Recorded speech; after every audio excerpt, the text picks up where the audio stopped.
Hi everyone, this is FIDE Master Dennis Monokroussos, and today we're going to take a look at a game that was just played a few days ago in the U.S. Championship in St. Louis. This is from round 5, and it's the game Gadakamsky against Larry Christensen.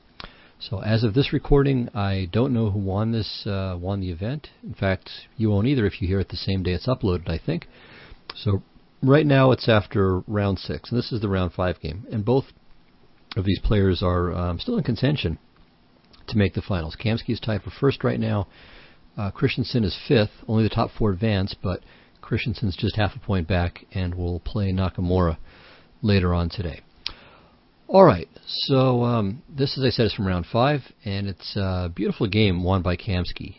Kamsky was asked, or there was a comment made to the effect that this was a great attacking game, and Kamsky's remark was that it was a positional game with a very aggressive kind of tinge to it. So however you want to classify it, I think the attack that he executes is really beautifully done.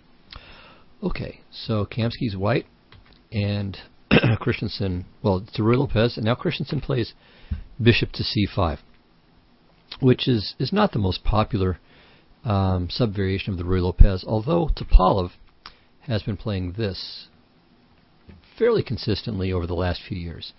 So this kind of Berlin, or classical Berlin, however you want to call it. So it's not going for the wall, but this kind of hybrid system. Okay, so bishop to c5, castles, and now knight to d4. So it's in fact turning into a kind of strange bird's defense to the Ruy Lopez. Alright, bishop to a4, knight f3, queen f3. Here generally black plays knight to e7, and that's what Christensen played. And this might seem a little bit strange at first. I mean, obviously the point's to put the knight on g6, but you might wonder why that's so great. Well, I'm not sure that it's great, but I think there are 2 points to this. One is that it avoids having the knight on f6 getting pinned, and secondly, on g6, the knight is fighting against white's possible f2, f4 advance, which we'll see happens in the game anyway. So if knight to f6, I think that black is okay. For instance, on d3, black can even castle. Bishop to g5 is not really a big deal because of bishop to e7. And if knight to c3, then I think c6 is good. h3, stopping any bishop to g4 ideas by black. d6, now maybe something like knight to e2, aiming to transfer the knight to g3, and from there either to f5 or to h5 as the case may be. So it's a playable continuation, certainly. Okay, but knight to e7, as I said, is the main move. But here Kamsky found a very nice idea, and in fact it's a novelty. So I don't know if he had prepared this in advance or just found it over the board, but it's a very good move. Definitely like this a lot. He played queen to c3, which looks really goofy at first glance, but the point is that there's this simple double attack against the bishop on c5 and the pawn on e5. d6 is illegal, otherwise it would be the correct rejoinder, so white has to play the queen to c3 here. And bishop to d6 takes care of both, but it's very awkward, so Christensen played the obvious move, bishop to d4. But the point is that now white plays queen to g3, which is something that he would have done anyway. So he didn't really lose a tempo. He only lost a tempo if bishop to d4 is valuable, but in fact it helps white. Knight to g6, c3. So white is in fact gaining a tempo out of this rather than losing one.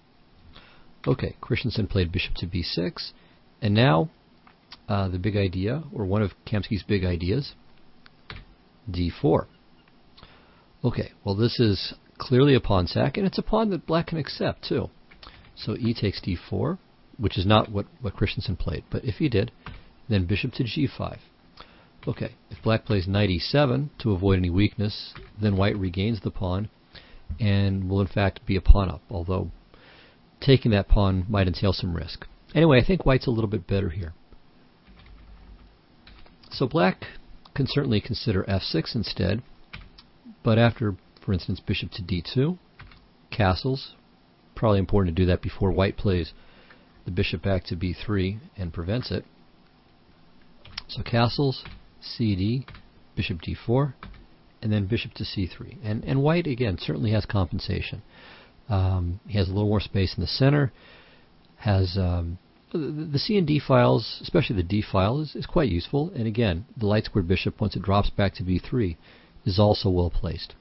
So it's certainly reasonable for white. Playable for black, but easier for white to play. And certainly Christensen has to wonder if Kamsky prepared that in advance too. So he simply castled away here. And there's no real threat to the e-pawn because black can pile up. White can't play f4 on account of the pin on the long diagonal. Well, white didn't intend to play d takes e5, but played f4, a move that knight to g6, where this knight e7, knight g6 idea was intended really to impede, if not prevent altogether. Now, again, this is renewing the pawn sacrifice, and it's in fact very interesting. So after e takes d4, which again Christensen chose not to play, f5, black, of course, may not want to move the knight because of things like bishop to h6 or f6, but he can play queen to f6, and this leads to a very sharp position. Now, the basic tactical point is that if white plays f takes g6, d takes c3 is a discovered check, and okay, if white's king comes over, queen takes f1 is mate, and after bishop to e3, c takes b2 is entirely strong and in fact winning. Okay, it's still a little bit complicated. At least it takes a moment to kind of work through what's going on here. But black ends up well ahead in material at the end of the day. So rook takes f6. Now g takes f6 is just fine. Bishop to b3. So a little simple trick, but not a bad one. The point being that if b takes a1 queen, then g takes f7, double check, king h8, queen g8 check, rook takes, and then pawn takes. We can make a rook to be funny, and that's checkmate. So after bishop to b3, the best way to play, and this is actually a lot like one of the games we looked at last week in the viewer games episode, d5. And then after bishop takes d5, bishop e6. So black cuts out the attack, and b takes a1 queen is always there waiting for him. So after bishop e6, black can just play f takes e6, and that's very simple. You could take the queen too, because now with the back rank cleared, this combination only gives black more material. So after queen to f6, f takes g6 is no good. So h6 is perhaps best. So again, f g6 is inadequate. So king h1. Now h6 is a pretty good move to stop bishop to g5. Bishop to b3. King h8. cd, bishop d4. Knight c3. Bishop e5, queen f2. It's just a sample variation. Black is still up a pawn, but it's, it has to be said that white has genuine compensation here. So black has some good pieces, but his queen side is undeveloped. His king side is at least potentially vulnerable. So fair position for both sides. Okay, well after f4, Christensen decided to avoid all this and keep it simple. So e takes f4, bishop f4, knight f4, queen f4, and d6. Okay, so white has the bigger pawn center certainly, and it gives him a little more space, which he hopes to parlay into a kingside attack. Black has the bishop pair and no weaknesses at the moment, so it's playable for both sides. Again, it's an easier position for white to play than for black to handle, but objectively speaking, black is still fine. So knight to d2, bishop to e6, good move, so it develops a piece, and it takes over this diagonal, this potentially dangerous a2, g8 diagonal, and gives more protection to the f7 pawn. Okay, white plays king to h1, so that now d5 at least becomes a possibility. So black plays c6, impeding it, knight f3, and here black played h6, which certainly isn't bad. Bishop to c7 I think is also a decent move. And here white has quite an interesting idea. Can play d5, and after cd play knight to d4. So this keeps the bishop on c7 shut out of the action. So it doesn't get to help with the defense. This knight is very well placed. The bishop can drop back to b3 or to c2. Obviously with pressure in either case on, not on the imaginary b3 g7 diagonal, but the b3 g8 diagonal as well as b1 or c2 to h7. Okay, so instead of this, Christensen played h6, keeping white's knight off of g5. bishop to c2. And again, I like bishop to c7, but Christensen's move is just fine. He plays queen to d7. So it fights for some light squares, connects the rooks, and it also clears the d8 square for the bishop to perhaps come bouncing to f6, or in some cases to g5. We'll see just such a variation in a moment here.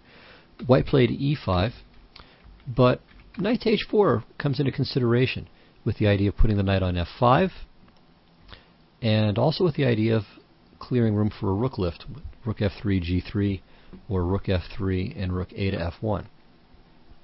So it's a very logical idea, but black can meet this, I think, with bishop to d8, threatening to eliminate the knight immediately.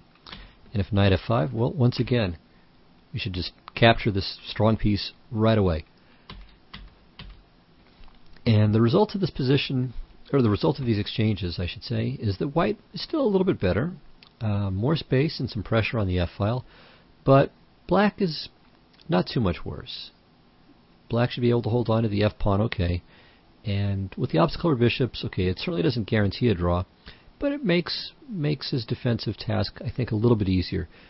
He just has to figure out what to do about the f7 pawn. So that's definitely a nuisance. I mean, white definitely has some edge here, but I think black can hold this.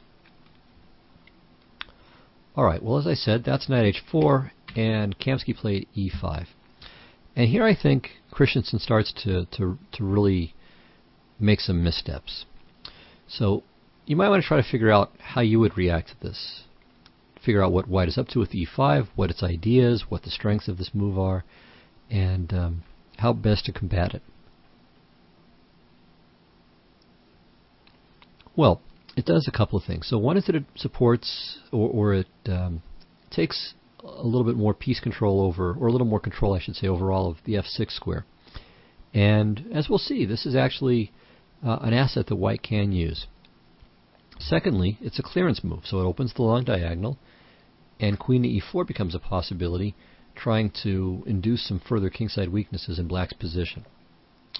Alright, and of course, it should be noted that there's the obvious point that white might play e takes d6, grabbing a pawn, and also clearing e5 for the knight.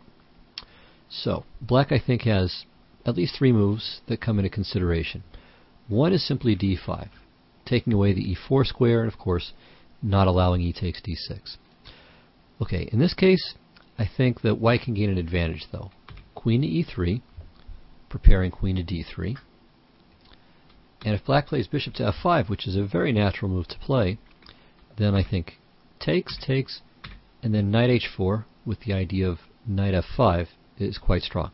And if black plays queen g5, hoping to trade queens, we just play queen to h3. And then follow with, well, any number of moves. Knight to f5, rook f3, rook a to f1, rook g3, maybe rook to f5, and then rook a to f1. And white's extra space on the king side is really quite, makes black's situation quite dangerous here. And the bishop on b6, even if it goes to c7 or d8, is really not helping all that much. And the pawn on e5 does a great job, so it takes away bishop c7, which could fight against something like rook f3, g3. So white is clearly better in this position. And so for that reason, I think we can say that d5 is not black's best defensive try. Okay, another possibility is the move in the game, d takes e5, but I think this is perhaps dubious as well. It's a little too cooperative. So the move I like best is bishop to c7. So that way, okay, first of all, the d6 pawn is taken care of, and black is ready to capture a white knight coming to e5. So white may play queen to e4, one of the other points of e5 that I mentioned, g6, queen e3, king g7, and now, for instance, rook a to d1, and black should just play rook a to e8, finishing the mobilization of his pieces. And I think that, again, while it might be slightly easier for white to handle the position, I think objectively it's about equal. So black is pretty solid, his development is completed, his pieces are all fairly good, and there's no obvious means of egress for the white pieces into black's position. So this, I think, would have been black's best. Instead, he played d takes e5. Kamsky, of course, played knight takes e5, putting the knight on this excellent square, and clearing the third rank again for a rook lift. Now here, black has a choice between two moves, queen to e7 and queen to d6. And I think the best one is queen to e7, but Christensen chose queen to d6. Queen d6 looks more active, but the problem with it, and also another point, is that it, again, frees the route for the bishop to go to d8 and then f6 or g5. But I think it was more important to have the queen be able to transfer over to the king side, let's say via g7, g5, or sometimes f6, and also the queen helps to defend along the second rank, which can prove important as well. Now, here white should play queen to e4, and once again you have a decision to make. What do you do about the threat of checkmate? And it's not move the rook, because if you move the rook from f8, it's mate in 2 with queen h7 and queen h8. So, f5 or g6? What do you think? Well, the answer is that f5 is forced, because if you play g6, the sacrifice wins. So knight takes, pawn takes, queen takes. Of course, if queen to g7, queen e6 is easy. White's up 2 pawns with an attack. But what if king to h8?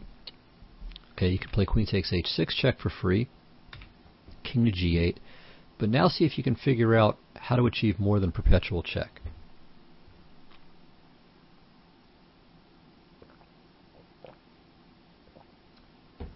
Well, the best answer, I don't know if it's the only one, but the best is rook to f3. Threatening simply rook to g3 check, which is devastating. Rook to g3 check, king f7, queen g6 is mate. And here black has two choices, neither of which is especially attractive.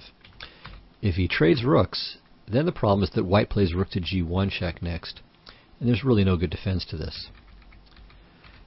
If instead bishop to c7, taking the g3 square under control, well, now white plays rook to e1, piling up on the bishop on e6. And black has no good defense to this. If he plays rook f to e8, well, rook takes e6 wins anyway. Queen e6, queen h7 mate. If rook takes f3, well, that stops that mating idea, but again, g takes f3, and once again there's no good defense to rook to g1. And also there's the problem that the bishop on e6 is hanging too, so this is completely lost. Note, by the way, that after a move like rook to e8, white can not only play rook to g1 check, which is absolutely crushing, but he also has rook takes e6, queen e6, bishop to b3 as a very pleasant alternative. So, after queen to e4, f5 is absolutely necessary. And now white has a couple of interesting possibilities. You can go for some tactics with knight to g6, and this wins a pawn, but black has at least some chances to fight after this. So the idea is queen f7, queen takes e6, queen e6, bishop to b3. Okay, queen takes b3, a takes b3, rook f6. Now white could play knight to e5 and he's slightly better, but can also just win a pawn. Knight e7 check, king h7, and knight takes f5. So it's not bad, but black does get at least a little counterplay with rook to e8, threatening to jump into e2, and if the knight retreats to g3, then perhaps rook takes f1, rook takes f1, and maybe bishop to c7, threatening to take and then play rook to e2. So in fact, let me just demonstrate this line as an example.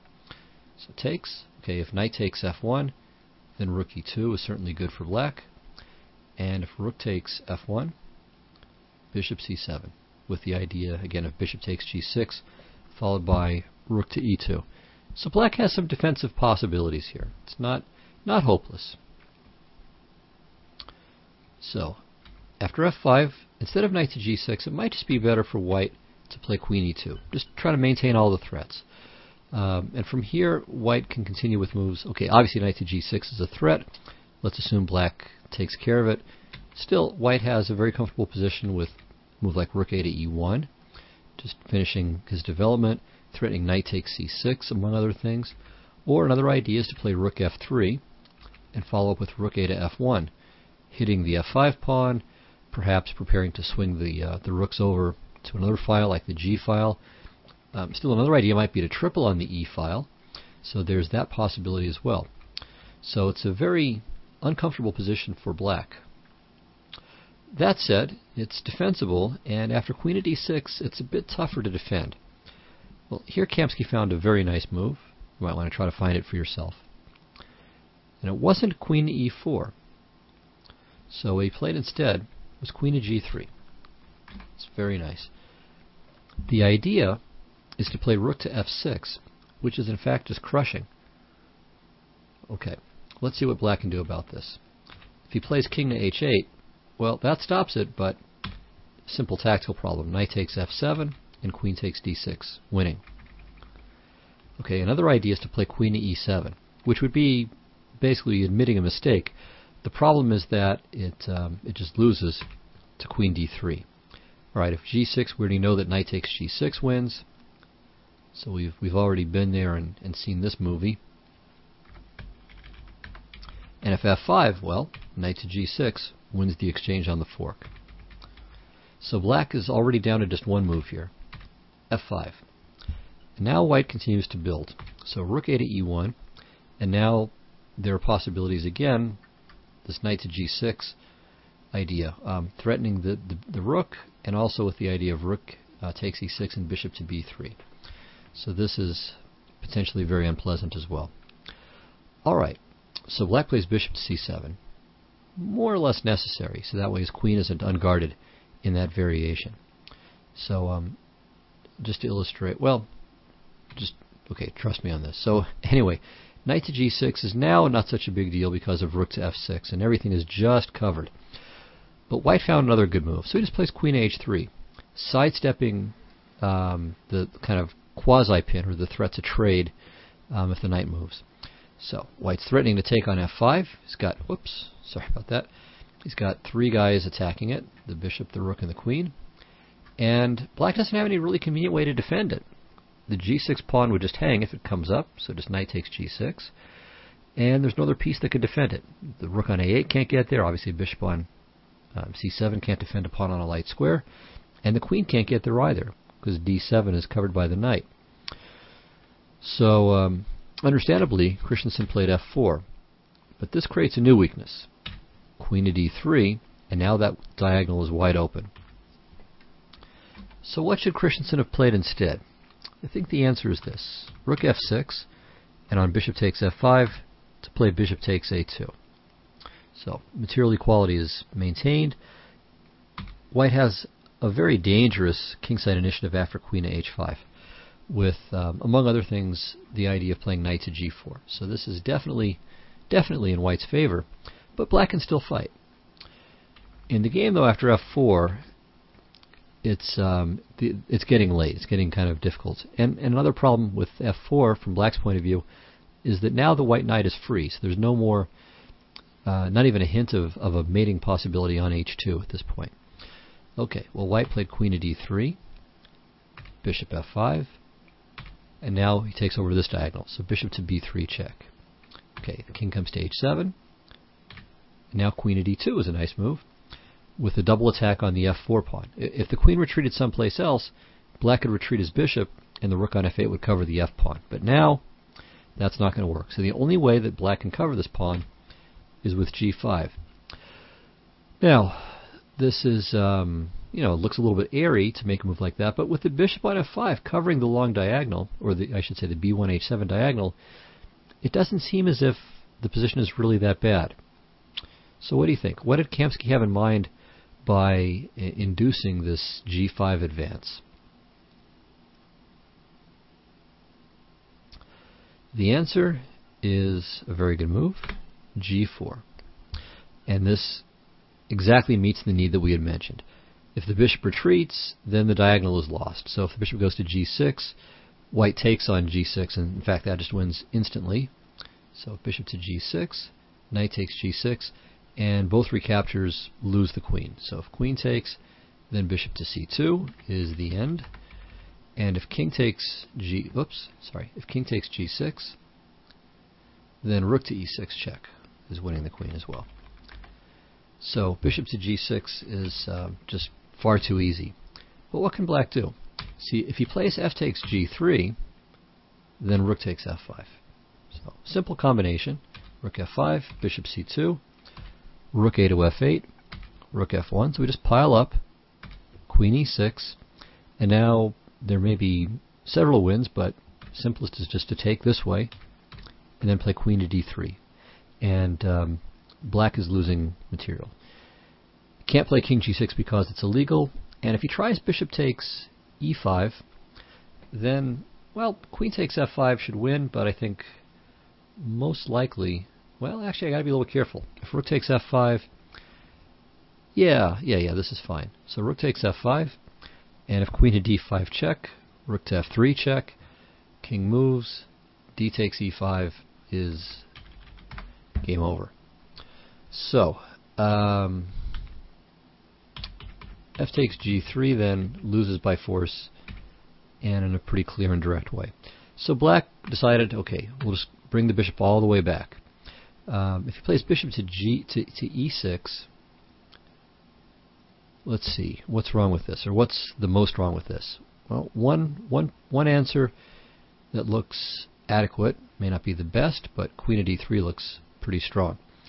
So if king to g7, queen g6 is obviously immediately deadly.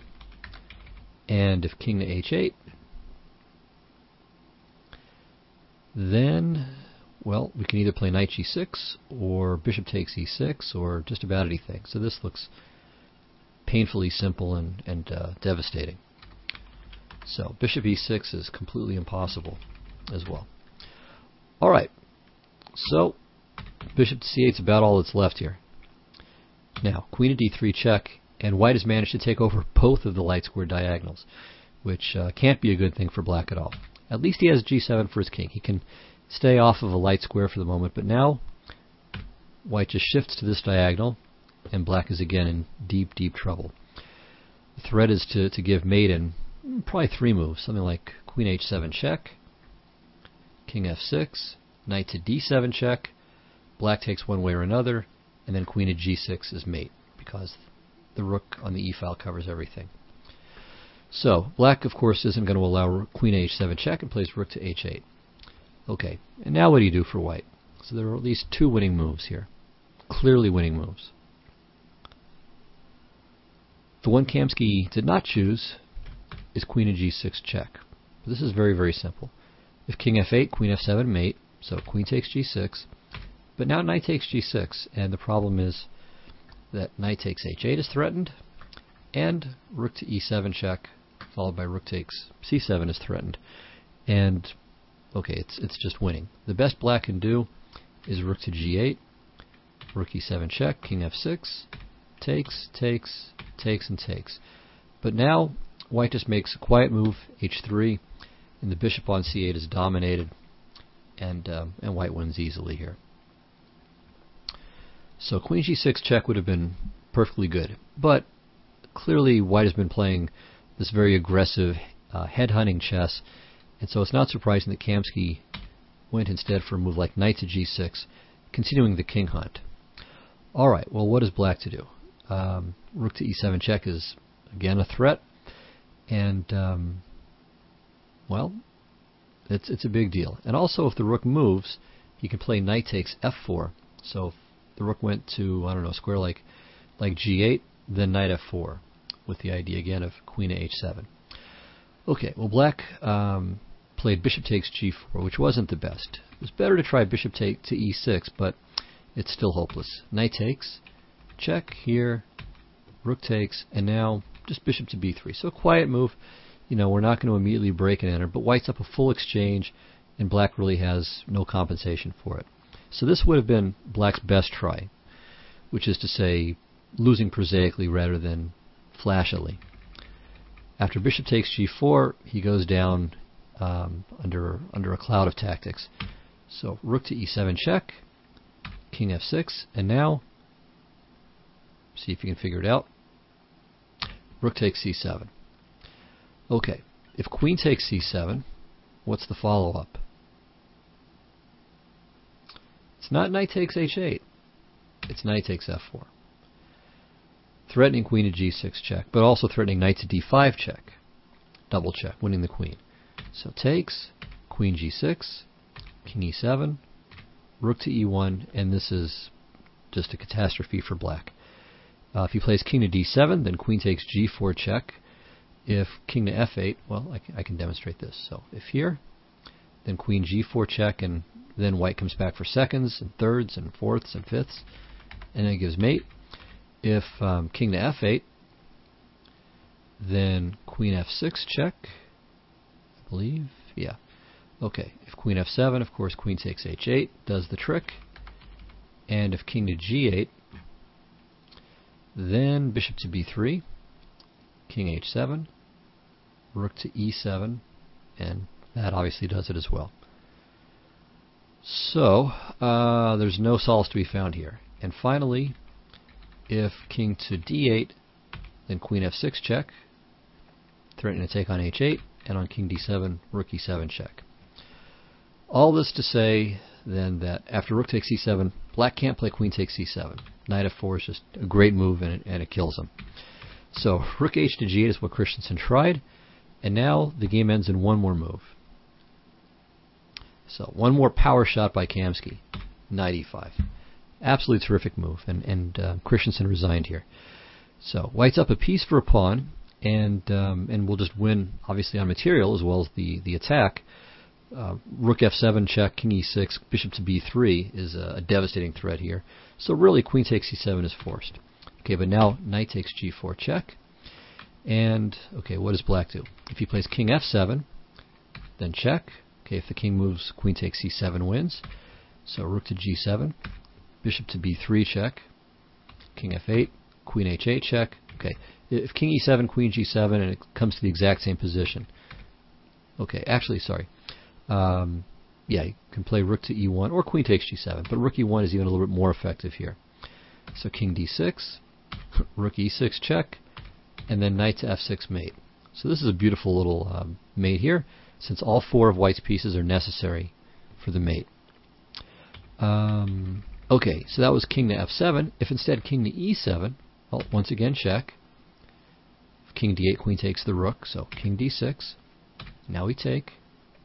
If king e7, rook e1, or queen f6 and bishop f5, or all of the above. So king d7, bishop f5 check, king to d8. And now we'd like to play queen f6 check, but black has queen to e7. So rook to e1 is the final blow in the position, after which black will just lose everything. So black resigned after knight to e5, because if this is the best he can do, there's just nothing to be hoped for. Just to, I guess, finish this last loose end. If rook to e8, then queen f6 check, rook e7, queen to f8 check, and it's mate next move. So a really fantastic game by Kamsky. Just beautiful attacking play, or we could say beautiful positional play, which resulted in a fine attack. So very nice. I mean, a great combination of inducing weaknesses and maneuvering around, and then having these body blows when it really mattered. So these moves like first g4, and then a few moves later on. I mean, rook takes c7 was really a powerful shot, and then the final move with knight to e5. And of course the key being after rook c7, this second great shot with knight takes f4. So great game by Kamsky, who at least at this point is tied for first, and would certainly be a deserving winner of the tournament should he pull it out. So I hope you enjoyed this game, and maybe learn something about attacking play as well. I mean, this is the kind of game that Christensen would win in his heyday. I mean, Christensen is known as a great attacking player, but Kamsky just schooled him in this game. So terrific play by the former American champion. Actually, both of them are former American champions. Anyway, thank you very much, and check out my blog, by the way. So let me mention that. It's at www.thechessmind.net. So have a look at that, and I'll see you here next week. Take care. Bye-bye.